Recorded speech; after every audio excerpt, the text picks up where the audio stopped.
2 பேருக்குமே வந்து செட் ஆகல.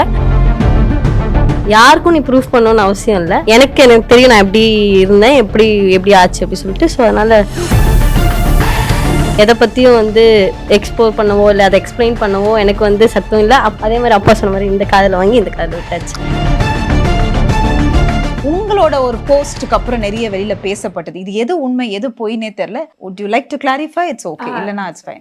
ஆக்சுவலி ஜஸ்ட் மியூச்சுவலாக வந்து எவ்ரிதிங் இஸ் அண்டர்ஸ்டாண்டபிள் அண்ட் மியூச்சுவலாக கன்சர்ன் எல்லா இதுலையுமே எல்லாரும் சம்மந்தப்பட்டு தான் இது வந்து முடிவு எடுத்திருக்கோம். அதுக்கப்புறம் ஃபர்தர் கிளாரிஃபிகேஷனுக்கு எதுவும் சொல்றதுக்குல 2 பேருக்குமே வந்து செட் ஆகல. மிஸ் அண்டர்ஸ்டாண்டிங்ஸ் நிறைய வந்து ஸோ அதனால இட்ஸ் டைம் டு எண்ட் அப்படி சொல்லிட்டு வி ஃபெல்ட் ஓகே அப்படி. And how did you handle? Because இன்னைக்கு சோஷியல் மீடியால நம்ம ஒரு சின்ன விஷயம் போட்டா கூட நல்லதே போட்டாலும் things are getting overboard அப்படி சொல்லலாம். அது ஐ நோ மை செல்ஃப்ல எங்க அப்பா அம்மா சொன்ன மாதிரி யாருக்கும் நீ ப்ரூஃப் பண்ணணும்னு அவசியம் இல்லை. எனக்கு தெரியும் நான் எப்படி இருந்தேன், எப்படி ஆச்சு அப்படி சொல்லிட்டு. ஸோ அதனால எதை பற்றியும் வந்து எக்ஸ்ப்ளோர் பண்ணவோ இல்லை அதை எக்ஸ்பிளைன் பண்ணவோ எனக்கு வந்து சத்தம் இல்லை. அதே மாதிரி அப்பா சொன்ன மாதிரி இந்த காதில் வாங்கி இந்த காதில் விட்டாச்சு.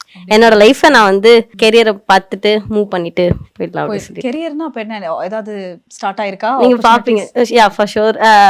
பை நெக்ஸ்ட் மந்த் இல்லைனா அதுக்கு நெக்ஸ்ட் மந்த்க்குள்ள ஏதாவது ஒரு இடத்துல என்ன நீங்க பார்க்கலாம். இவங்க 2 பேரும் சரி அவங்கள பார்த்தா கொஞ்சம் அமைதியானவங்க மாதிரி தான் இருக்கு. கீர்த்தனா இல்ல எல்லாம் நான் தான் முதல்ல சொல்றேன்ல. கீர்த்தனா கூடவா? 3 பேரும் ஒரே ரகம் தான். அது எந்த மாற்றமும் கிடையாது. உங்க 2 பேர் அவ்வளவு புகழ்ந்து பேசினாங்க. இவங்க 2 பேரும் இல்ல நான் மட்டும் தவறா எதுவுமே சொல்லல. நாங்க எதுவும் சொல்லலையே. நான் குழந்தைங்களுடைய வாதத்தை தான் சொன்னீங்க. நான் மத்தபடி வேற என்ன சொன்னேன்? இப்ப நாங்க சாதாரணமா தான் சார் பேசுறோம். நீங்க பேசி போயிடுவீங்க. நாளைக்கு நான் சாப்பாடு பண்ணுவா. யோசனை பண்ணி கேட்க கேட்கறதுக்கு சாப்பாடு நாளைக்கு நான் சாப்பிடணும் இன்னும் கொஞ்சம்